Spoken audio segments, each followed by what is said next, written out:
오늘 하나님의 말씀은 로마서 5장 17절부터 21절까지의 말씀입니다. 로마서 5장 17절부터 21절까지, 로마서 5장 17절부터 21절까지의 말씀입니다.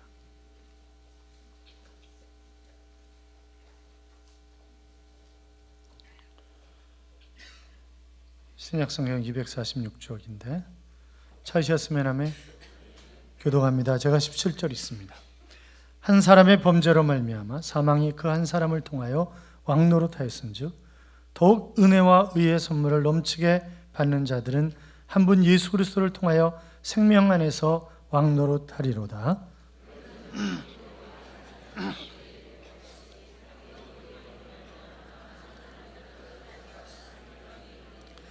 한 사람이 순종하지 아니함으로 많은 사람이 죄인 된 것 같이 한 사람이 순종하심으로 많은 사람이 의인이 되리라.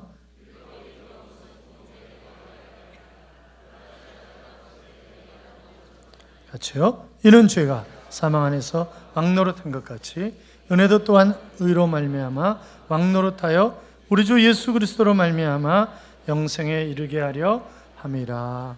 아멘. 같이 인사하시오. 주의 이름으로 잘 될 것입니다. 더 잘 될 것입니다. 끝없이 잘 될 것입니다. 아멘. 장로님들은 3부 예배 후에 목양실에서 모임이 있습니다. 3월을 지켜주신 하나님께서 4월도 지키시고 인도하셔서 행복하고 지금까지 살아온 달 중에 가장 행복하고 아름다운 그런 달이 되시기를 주님의 이름으로 축원합니다. 어느 날 핸델이 길을 가다가 가발을 잊어버렸어요. 지금도 가발이 비싸잖아요. 그때는 더 많을 나위 없었던 거죠.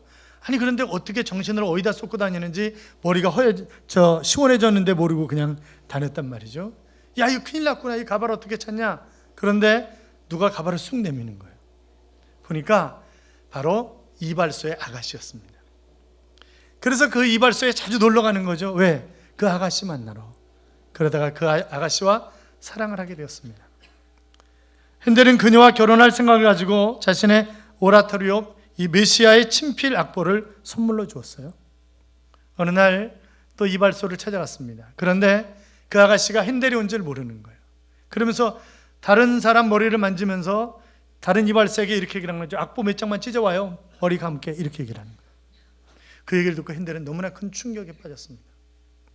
그래서 그 다음부터 그 이발소를 찾지 않았고 그 여자와 관계를 끊었다고 하는데, 핸델의 명작인 메시아의 가치를 알지 못하는 여인처럼 많은 사람들이 정말 위대한 하나님의 말씀을 내가 듣고 읽고 묵상하지만 그러나 그것을 깨닫지 못하고 살아갑니다. 사랑하는 여러분, 오늘 말씀이 깨달아지고 실천하는 그런 삶이 되시기를 주님의 이름으로 축원합니다.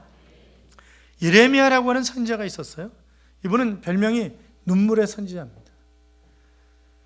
하나님이 그를 콜링하셨을 때, 그를 부르셨을 때 저는 아이입니다. 제가 감당할 수가 없습니다. 그렇게 얘기를 합니다. 아이라고 하지 말라. 그러면서 하나님이 동행하실 것을 약속하시고 그를 부르셔서 사용하시는데 그가 정말 할 수 없는 이야기들을, 우리는 망합니다. 우리는 곧 망할 겁니다. 라고 하는 민족을 향한 그런 메시지를 끊임없이 던지는 것입니다. 그러면서 회개하지 않는 그런 백성들을 바라보면서 가슴을 찢고 눈물을 흘려 털 눈물을 흘리며 메시지를 전하기 때문에 그는 눈물의 선지자다. 그렇게 알려져 있는데 예레미야 2장 13절에 보시면 이렇게 기록되어 있습니다. 내 백성이 두 가지 악을 행하였나니 곧 그들이 생수에 근원된 나를 버린 것과 스스로 웅덩이를 판 것인데 그것은 그물을 가두지 못할 터진 웅덩이들이라 라고 하는 그런 말씀입니다. 이스라엘 백성들이 하나님을 버린 것입니다. 열심히 갖다 쌓아요. 그런데 여러분, 깨진 터진 그런 항아리에 아무리 물을 많이 부은 듯 그것이 무슨 의미가 있겠습니까? 그렇잖아요. 아무런 의미가 없는 헛일을 하는 것입니다. 인간이 아무리 잘하려고 해도 만족을 구해도 터진 웅덩이는 의미가 없는 거죠. 사랑하는 여러분, 우리가 그렇잖아요. 뭐든지 잘하려고 애를 씁니다. 내가 좀 하나님의 축복을 좀 많이, 또 그래서 기도도 좀 잘하려고 애를 쓰죠. 그런데 기도가 쉽습니까? 어렵습니까? 주보에 내 기도 순서가 나오는 순간부터 밥맛이 없어져가지고 기도가 그게 딱 지나갈 때까지 소화도 안 되고 너무너무 힘들다는 거예요. 그런데 가만히 생각해 보면 그것은 사람들에게 보이기 위한 그런 기도를 하기 때문이지, 그렇잖아요. 정말 하나님 앞에 순수한 기도를 한다면 그건 아닐 거예요. 그런데 사람들 앞에 보이기 위한 의식적인 그런 기도를 하기 때문에 그런 것 아니겠습니까? 하나님은 정황한 웅변보다 단순하고 간편한 그런 기도를 더 원하고 계시는지 모릅니다. 그래서 토주가 이런 얘기를 했어요. 우리의 기도가 너무 유창할 때쯤 되면 그것은 나 자기를 위한 기도를 한 거다. 하나님을 위한 기도라는 것이 아니라 자기를 위한 기도를 한 것이다 하는 그런 이야기를 했는데, 한번 되새겨보고 싶은 그런 말 중에 하나죠. 여러분, 기도할 때도 그렇고 신앙생활 할 때도 그렇고 삶의 그 영역 속에서 우리는 늘 언어를 선택하든 사람을 선택하든 어떤 일을 선택하든 선택을 하면서 살아갑니다. 인간적인 선택을 하면 인간적인 결과를 얻는 것이고, 하나님 중심의 선택을 하면 하나님의 역사를 경험하게 되는 거죠. 여러분, 선택 그러면 성경에서 딱 떠오르는 사람이 누가 있을까요? 아브라함과 조카 롯. 그렇죠? 자, 이 하나님이 아브라함을 부르셨어요. 부르셨을 때 갈 바를 알지 못하고 갑니다. 너는 내 본토 친척 아비 집을 떠나 내가 네게 지시할 땅으로 가라, 그렇게 말씀하셨는데 아브라함은 누구를 데려갑니까? 조카 롯을 데려갑니다. 조카 롯이 따라가는 거죠. 따라가느냐 마느냐는 조카 롯이 선택하는 문제예요. 그렇지 않습니까? 또 이제 가축이 많아졌어요. 그런데 초장은 적고 가축은 많아지고 이러니까 결국 물도 적고 이렇게 싸우는 거죠. 그래서 아브라함의 종들과 조카 롯의 종들이 싸웁니다. 그때 조카 롯이 선택을 하죠. 요단 동편 아주 푸른 초장을 선택을 합니다. 내가 가라. 내가 좌하면 나는 우하고 네가 우하면 나는 좌하리라. 그리고 아브라함이 그쪽으로 보내주죠. 자, 이 조카 롯이 인생 최대의 잘한 선택이 있다고 한다면 그것은 아브라함을 따라서 가나안 땅으로 온 것입니다. 그러나 그의 인생의 최악의 선택이라고 한다면 그가 바로 눈에 보이는 현실적인 목전의 이익을 택해서 바로 소돔 고모라 지역으로 간 것이 그의 인생의 최대의 잘못된 선택이었다, 그렇게 이야기할 수 있을 것입니다. 여러분, 그 선택에 따른 결과가 나타나잖아요. 성경 어디에도 롯이 아브라함을 떠난 후에 하나님을 경외했다고 하는, 하나님 앞에 제사를 드렸다고 하는 그런 구절이 단 한 군데도 없습니다. 결국 아브라함만 떠난 게 아니라 하나님도 떠난 거죠. 결국 하나님도 떠난 것입니다. 자, 그래서 이 롯은 소돔과 고모라의 문란한 삶에 젖어서 살아가게 되는 거죠. 그런데 중요한 것은 죄 가운데 빠져 살지만 하나님은 회복의 길을 항상 열어놓고 계시는 그런 긍휼이 많으신 하나님이라고 하는 사실입니다. 아담과 하와도 마찬가지죠. 아담 한 사람의 죄로 말미암아 사망이 왕노릇하게 되었다. 오늘 본문은 그런 말씀을 하고 있습니다만, 아담과 하와가 왜 잘못된 선택을 했을까요? 자, 누가 잘못된 선택을 처음 한 것입니까? 하와가. 그렇잖아요. 그러니까 사단이 남자보다 여자를 홀리는 것이 훨씬 더 넘어가기 쉽기 때문에, 여자는 그 감정을 터치해주고 눈에 좋은 것을 보여주고 이러면 얼른 넘어가잖아요. 아니라고 그러는데, 아니 그래요. 남자보다 훨씬 더 빨리 넘어간다고. 제가 그 전에 저희 딸이 이제 미국에서 들어오면 사위하고 손주하고도 이렇게 셋이 들어와요. 그러면 저는 이제 거실 쪽방에서 자고 집사람은 쪽방에서 자고, 그리고 애들이 안방 차지하고 이제 그러는 거죠. 세 식구가 안방을 차지하고. 야, 이게 도저히 안 되겠다. 어떻게 할까 고민하다가 길을 지나가는데 프랜카드가 하나 붙었더라고요. 1억 5천 땡처리 이래가지고 써붙어 있어요. 그래가지고 아파트를 1억 5천 싸게 판다는 거예요. 그 새로 분양하는 거를. 그러니까 미분양돼가지고. 그래가지고 마이너스 통장에서 300만 원을 끊어가지고 가계약을 했어요. 안 물어보고 집에다. 안 물어보고 300만 원을 가계약을 했지. 그리고 이제 슬쩍 찔러보니까 씨도 안 먹히는 거예요. 그 돈이 어디 있냐고, 어디 있어서 그걸 분양을 받냐고, 당신이 정신이 있는 거냐고 없는 거냐고. 뒤지게 안 맞은 게 다행이에요 그때. 그래서 막 뭐라 그러는 거예요. 그런데 제가 오후 예배 끝나고 차를 태워가지고 거기로 모델하우스로 갔어요. 여자는 봄은 약해지잖아요, 이게. 가서 보니까 집도 넓고 뭐 자기가 원했던 것들이 다 있잖아요. 그러니까 안 되는데 되는데 이렇게 바뀌어가더라고. 그래서 가서 계약을 했잖아요. 그래서 가서 계약. 그러니까 사단이 아담보다는 하와를 넘어뜨리는 것이 훨씬 쉽기 때문에 하와에게 접근하는 거죠. 그러면서 뭐라고 해요? 내가 먹는 날에는 하나님처럼 되는 거야. 하나님처럼. 그렇게 얘기를 한 거예요. 그러니까 하나님처럼 된다라니까 홀딱 넘어가는 거죠, 거기에. 그러니까 보세요.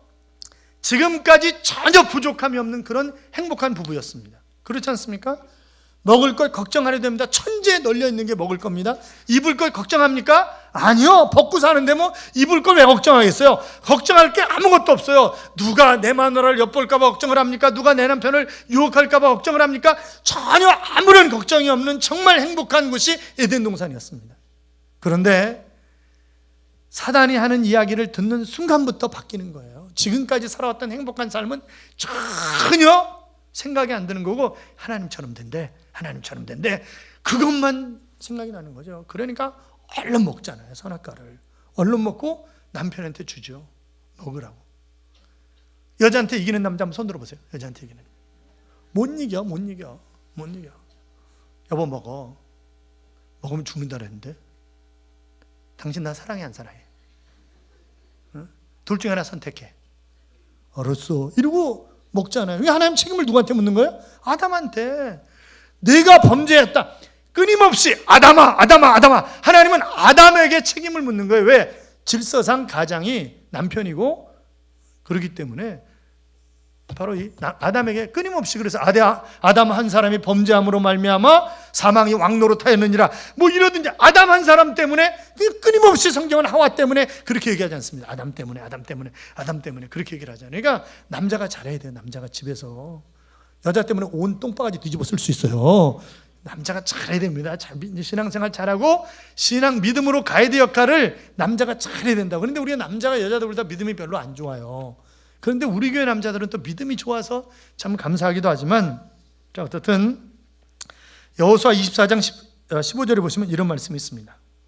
너희 열조가 강 저편에서 섬기던 신이든지 혹 너희의 거하는 땅 아모리 사람의 신이든지 너희 섬길 자를 오늘날 택하라. 오직 나와 내 집은 여호와를 섬기겠노라 그랬습니다. 자, 여호수아가 지금 삶의 마지막 순간에 너희가 하나님을 택하든지 아니면 지금 그렇게 얘기를 하는 거예요. 여러분 보세요. 하나님이 우리를 선택하셨어요. 그렇죠? 내가 하나님을 선택하는 것이 아니라 하나님이 나를 선택하셨습니다. 내가 하나님을 사랑하는 것이 아니라 하나님이 나를 먼저 사랑하셨어요. 그런데 지금 보면 하나님이 선택하신 이스라엘 백성들에게 너희가 하나님을 선택하든지 아니면 이방신을 선택하든지 둘 중에 하나를 택하라는 거예요, 지금. 그러니까 하나님은 우리에게 끊임없이 요구하는 게 뭐예요? 그러니까 믿고 믿느냐 아니냐라고 하는 그 전적인 은혜는 하나님 안에 있는 것이지만 그러나 우리가 어떻게 하느냐 그것은 우리 책임이라고. 우리 책임. 우리는 살아가면서 선택을 참 많이 하죠. 애들 돌잔치에 가보면 참 재밌습니다. 연필을 올려놓기도 하고 청진기 올려놓고 실타래 올려놓고 쌀 놔두고 그 다음에 뭐 넣죠? 마우스 놔두고 또 마이크 갖다 놓고 뭐 그럽니다. 그런다고요. 그러면서 애한테 고르는 거, 돌제비한테 고르라는 거죠. 걔가 잘 들 수도 없는 것도 있어요. 그런데 고르래. 그러면서 아버지는 그럽니다. 아마 돈에 한이 맺혀는지 돈이 하나만 돈 집으라니까 돈 이제 그런다고요. 그럼 엄마는요. 의사한테 시집 못 간 게 한인지 청진기 잡으라니까 청진기 그러고 있다고요. 아니 그러면 애가 청진기 잡는다고 그 애가 의사 됩니까? 그렇잖아요. 그건 아니잖아.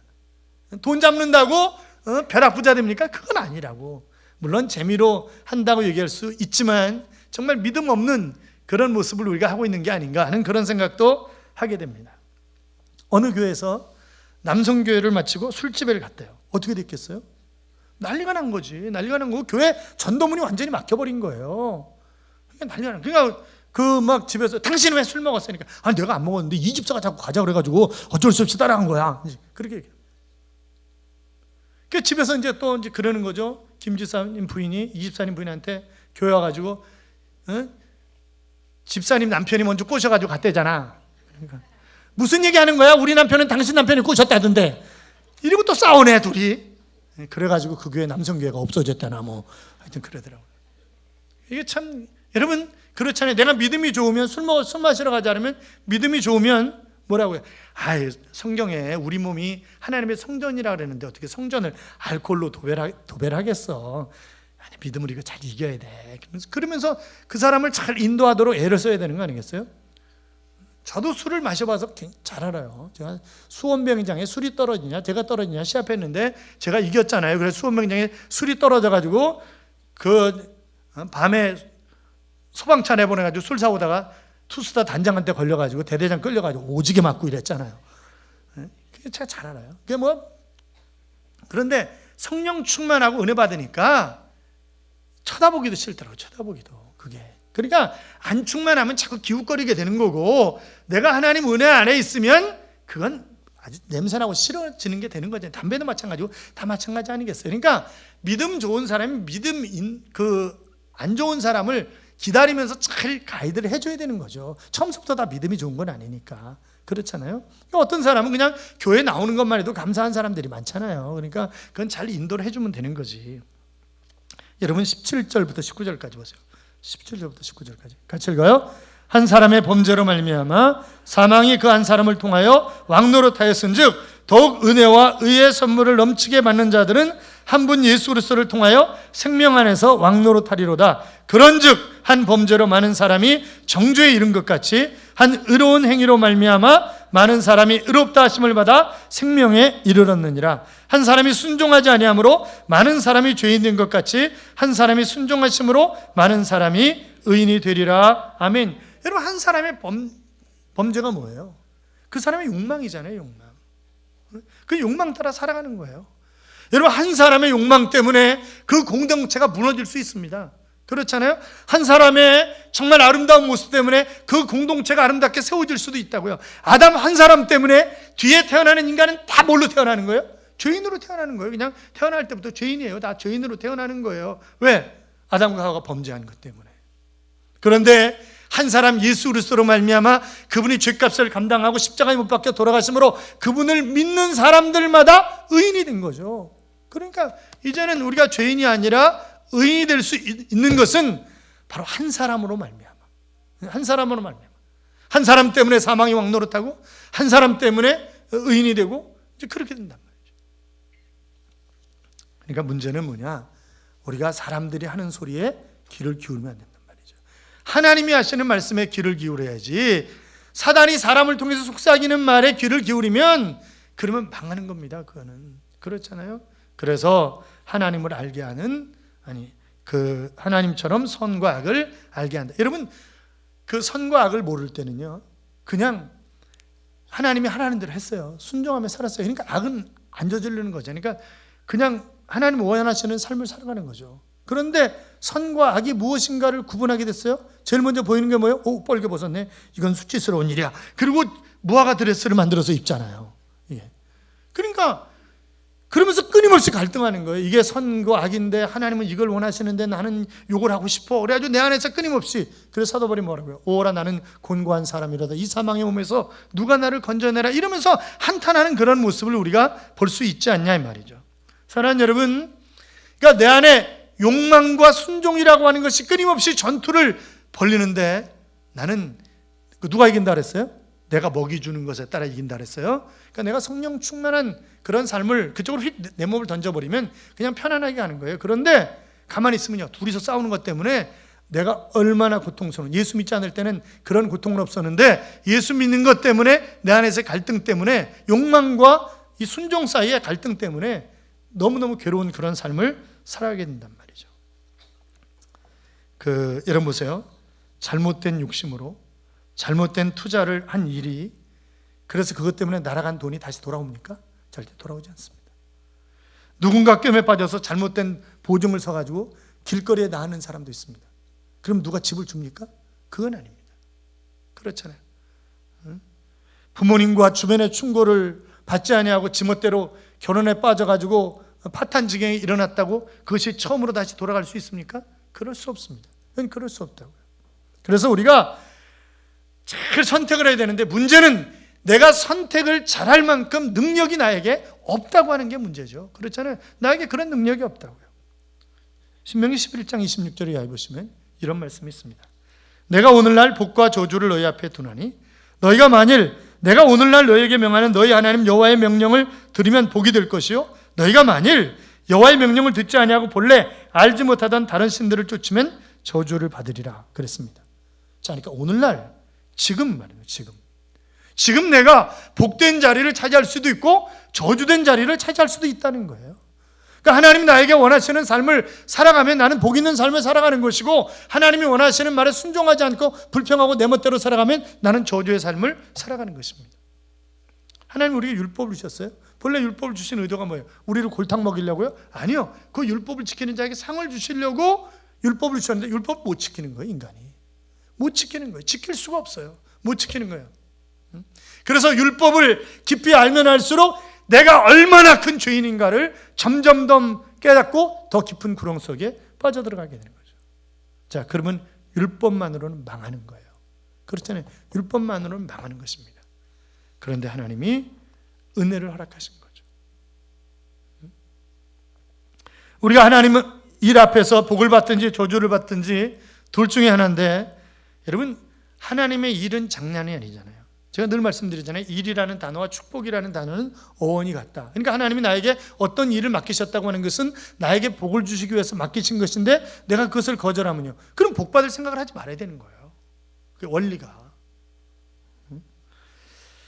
자, 그렇기 때문에 우리가 어떤 일을 맡기시면 아멘 그리고 감사함으로 받아야 될 줄로 믿습니다.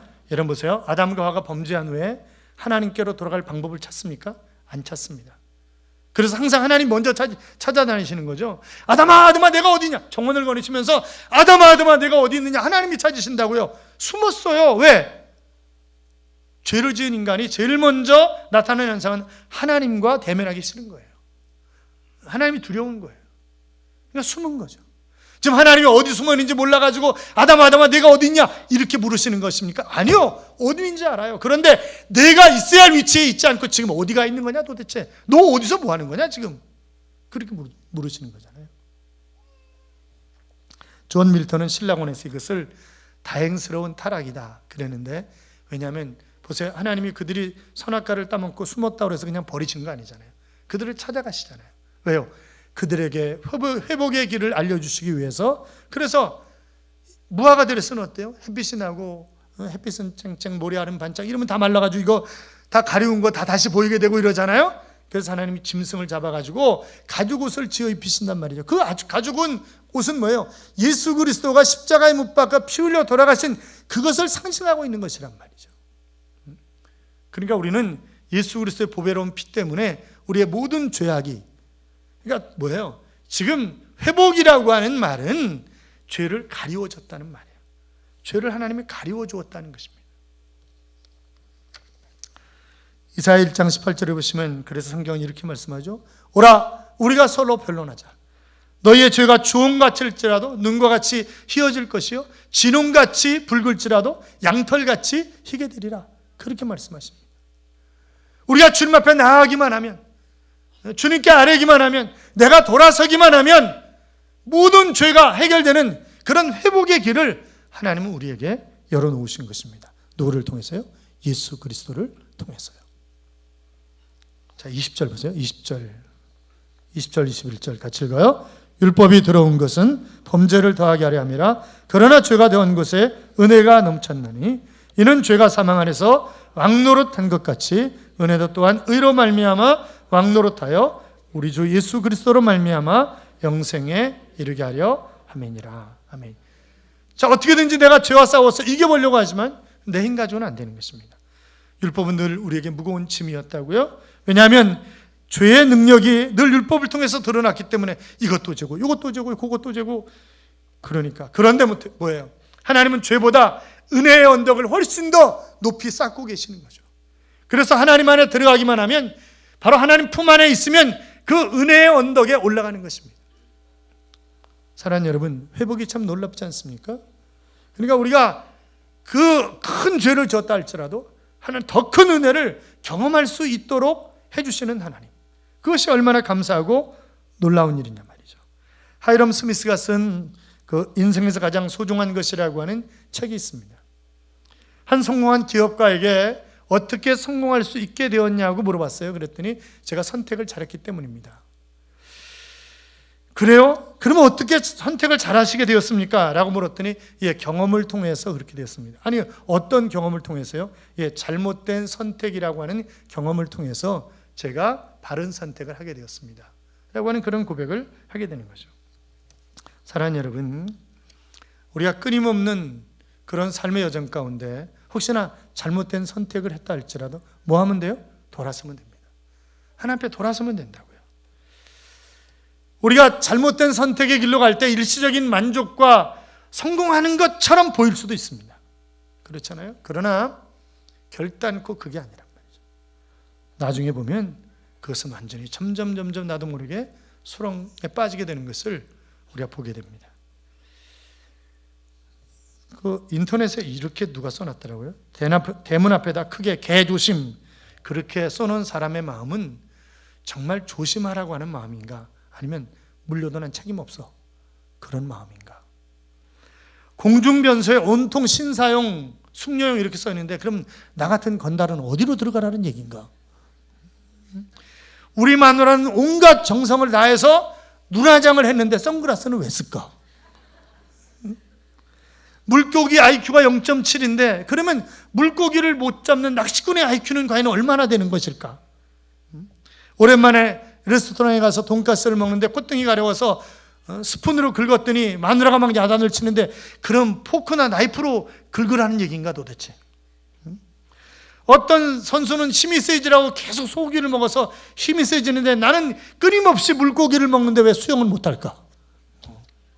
이제 곧 이사를 해야 되는데 집주인이라는 작자가 와서 3년 전에 있던 그대로 원상복귀를 하고 가라는데 그러면 그만둔 바퀴벌레는 어디서 잡아야 하는가? 뭐 이런 쓸데없는 얘기를 써놨더라고요. 사랑하는 여러분, 우리가 이런저런 거 따지기 시작하면, 시비를 걸기 시작하면 시비가 안 될 게 하나도 없어요. 다 시비거리고 그렇습니다. 중요한 게 있어요. 최악의 선택에도 돌아서기만 하면 하나님이 회복하신다 라고 하는 것입니다. 최선의 선택은 어떻게 이루어지는 것입니까? 내가 산을 향하여 눈을 들리라. 나의 도움이 어디서 올꼬? 나의 도움은 천지를 지으신 여호와에게서로다 했습니다. 다윗이 눈을 들어보매 여호와의 천사가 천지 사이에 섰고 그랬는데, 여러분, 내가 하나님 바라보고 하나님 뜻을 따라 선택하면 그건 성공하는 것입니다. 자, 우리가 선언에서 언급했던 롯 이야기를 다시 하면, 이에 롯이 눈을 들어 요단을 바라본 즉 그랬단 말이죠. 그 요단은 지금 사해바다입니다. 옛날에 소돔과 고모라예요. 거길 바라보니까 너무 그럴듯하단 말이죠. 그거밖에 안 보이는 거예요. 어떤 사람이 길을 가다가 5,000원짜리 한 장을 주웠답니다. 그의 인생은 그때부터 완전히 바뀌기 시작한 거죠. 맨날 어디만 쳐다보고 다니는 거예요? 땅바닥만 쳐고 다니는 거예요. 맨날 일평생 땅바닥만 쳐다보고 살다가 인생 종쳤다고요. 내가 무엇을 바라보느냐라고 하는 것이 중요한 것입니다.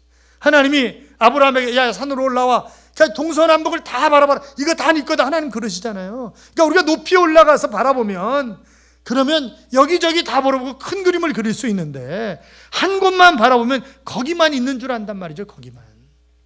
그래서 롯이 실패한 거잖아요.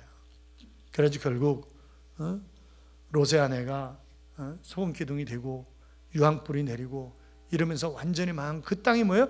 지금 사해라고요. 그래서 사해바다 한쪽이 굉장히 얕습니다. 그것이 소돔과 고모라 지역이라는 거예요, 옛날에. 사랑하는 여러분, 우리가 정말 선택을 잘해야 됩니다. 우리는 조만간 4.13 총선을 치르게 될 것입니다. 우리들 가운데 여당을 지지하는 분도 있고, 야당을 지지하는 분도 있고, 이놈 저놈 이 당 저 당 다 꼴보기 싫다나 본 선거 안에 그러는 사람도 있을 것입니다.